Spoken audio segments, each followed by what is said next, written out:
Hi friends, good morning. నా పేరు Srikanth. Particular ఈ క్లాస్లో ఇయర్ డాక్స్ ఫంక్షన్ గురించి తెలుసుకుందాం. సో అంతకంటే ముందుగా ఒకసారి డేటా చూద్దాం. చూడండి, ఇది మన డేటా. సో ఇయర్ అనే ఫంక్షన్ తోటి మనము ఇందులో ఉన్న 4 డిజిట్స్ నెంబర్స్ మాత్రమే మనము డివైడ్ చేయొచ్చు.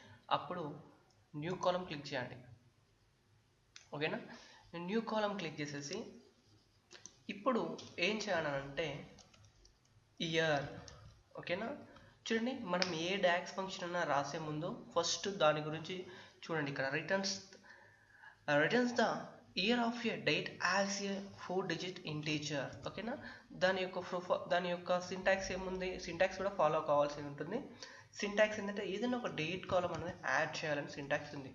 సో మనం డేట్ కాలం అనేది యాడ్ చేయాలి, ఇది క్లోజ్ చేయాలి. చూడండి ఫ్రెండ్స్, ఇయర్ అనేది ఒక డాక్స్ ఫంక్షన్.